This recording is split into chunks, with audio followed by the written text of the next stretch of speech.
Donald Trump America के निर्वाचित राष्ट्रपति हैं, लेकिन अभी वह कार्यभार ग्रहण नहीं करेंगे। व्हाइट हाउस में उनकी आधिकारिक रूप से एंट्री 20 जनवरी को होगी। बाकी देशों की तरह नहीं कि चुनाव जीतने के बाद कुछ ही दिन में शपथ ग्रहण हो जाता है और चुनाव जीतने वाला पीएम या राष्ट्रपति बन जाता है। अमेरिकी संविधान में जिस तरह से वोटिंग के लिए 5 नवंबर तय है, उसी तरह शांतिपूर्ण सत्ता के हस्तांतरण और नई सरकार के लिए 20 जनवरी की तिथि भी तय की गई है। पूरे नवंबर, दिसंबर और 20 जनवरी तक के दिनों को यदि जोड़ लें तो ट्रंप के व्हाइट हाउस जाने में और बाइडेन के वहां से निकलने में वक्त है। तो इस दौरान ट्रंप क्या करेंगे? इस दौरान ट्रंप अपनी सरकार के लिए टीम बनाएंगे और कैबिनेट के लिए चेहरे चुनने का काम करेंगे। यह टीम ट्रंप प्रशासन के नाम से जानी जाएगी। ट्रंप की टीम और कैबिनेट में कौन कौन होगा, इसे हर कोई जानना चाहता है। ट्रंप की कैबिनेट और उनकी टीम को लेकर मीडिया में अभी से कई नाम चर्चा में हैं। कैबिनेट में इन्हें ये बनाया जा सकता है, इन्हें यह जिम्मेदारी मिल सकती है, तमाम तरह की अटकलें लग रही हैं और बातें की जा रही हैं। अभी सुशी विल्स को छोड़कर किसी भी पद के लिए कोई नाम तय नहीं हुआ है, सब अटकलबाजी है। राष्ट्रपति चुने जाने के बाद ट्रंप ने सुशी विल्स को व्हाइट हाउस का चीफ ऑफ स्टाफ तय किया है। इसके अलावा 2 और नाम भारतीय मूल की निक्की हेली और माइक पोम्पियो पद की रेस से बाहर हो गए हैं।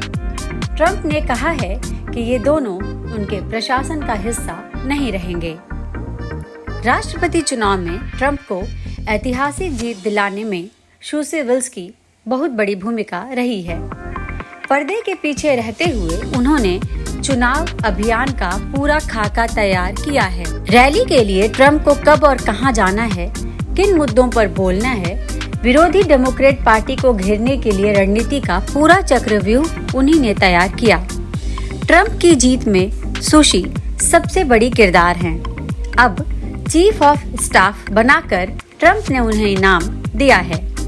अमेरिकी प्रशासन में व्हाइट हाउस के चीफ ऑफ स्टाफ का पद बहुत बड़ा होता है। इस पद पर आसीन शख्स की 24 घंटे राष्ट्रपति तक पहुंच होती है। किसी जरूरी काम के लिए राष्ट्रपति को सोते समय अगर जगाना भी है तो यही व्यक्ति या महिला उन्हें जगाएगी। व्हाइट हाउस में राष्ट्रपति को कब और किससे मिलना है, यह चीफ ऑफ स्टाफ ही तय करता है। इसके अलावा राष्ट्रीय और अंतर्राष्ट्रीय मामलों में चीफ ऑफ स्टाफ राष्ट्रपति को सलाह भी देता है। यानी व्हाइट हाउस में कोई भी चीज बिना चीफ ऑफ स्टाफ के सामने से गुजरे, उसकी मंजूरी लिए बिना राष्ट्रपति तक नहीं पहुंच सकती। इससे आप समझ सकते हैं कि यह पद कितना बड़ा है और इस पद पर आसीन व्यक्ति पर राष्ट्रपति कितना भरोसा करते हैं। अब बात दूसरे नामों पर जिन पर मीडिया में अटकलबाजी चल रही है। तो वित्त मंत्री के लिए कई नाम चर्चा में हैं। इनमें प्रमुख नाम स्कॉट बेसेंट का है। बेसेंट ट्रंप के प्रमुख आर्थिक सलाहकारों में से एक हैं। इनके ट्रंप के साथ काफी गहरे रिश्ते भी हैं। बेसेंट के अलावा अरबपति hedge fund manager John Poulsen को भी वित्त मंत्रालय के लिए संभावित चेहरे के तौर पर देखा जा रहा है। इसके अलावा लैरी कुडलो, रॉबर्ट लाइटवाइजर और हावर्ड लुटनिक के नामों की भी चर्चा है। तो राष्ट्रीय सुरक्षा सलाहकार यानी एनएसए पद की रेस में रिचर्ड ग्रेनेल के नाम सबसे आगे चल रहा है। ग्रेनेल ट्रंप के पहले कार्यकाल के दौरान अमेरिका के राष्ट्रीय खुफिया विभाग के कार्यकारी निदेशक रह चुके हैं। विदेश मंत्री के लिए रॉबर्ट ओब्रायन, अमेरिकी सीनेटर बिल हैगर्टी और सीनेटर मार्को रूबियो का नाम सबसे आगे है। रक्षा मंत्रालय के लिए भी अमेरिका में 2 नाम माइक वॉल्ट्ज और टॉम कॉटन के नामों पर चर्चा है। ट्रंप के मंत्रिमंडल में सबसे ज्यादा लोगों की नजर सुरक्षा से जुड़े पदों को लेकर है। दरअसल अमेरिका में सुरक्षा के कई आयाम और एजेंसियां हैं। सुरक्षा से जुड़े पदों के लिए एक नाम भारतवंशी कश्यप पटेल यानी काश पटेल का है।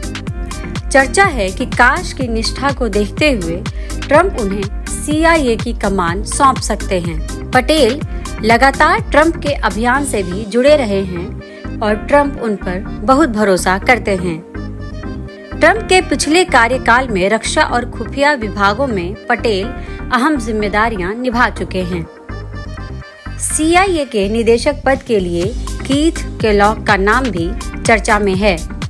इनके अलावा भारतीय मूल के अमेरिकी चेहरों को बड़ी जिम्मेदारी मिल सकती है। इनमें ट्रंप के लिए आक्रामक रूप से प्रचार और रिपब्लिकन पार्टी से युवाओं को जोड़ने वाले विवेक रामास्वामी और लुइसियाना के पूर्व गवर्नर बॉबी जिंदल को ट्रंप कैबिनेट में अहम पद मिल सकता है। हम फिर से कह रहे हैं कि सुशी विल्स को छोड़कर अभी इन नामों पर कोई आधिकारिक घोषणा नहीं हुई है।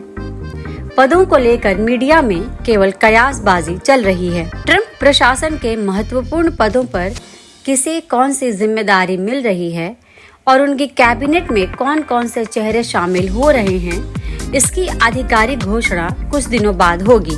इस बीच 13 नवंबर को बाइडेन और ट्रंप की ओवल ऑफिस में चुनाव नतीजे के बाद पहली मुलाकात होने जा रही है, जो कि सत्ता हस्तांतरण की दिशा में एक कदम है। हमारे इस वीडियो को लाइक, शेयर और चैनल को सब्सक्राइब जरूर करें। धन्यवाद।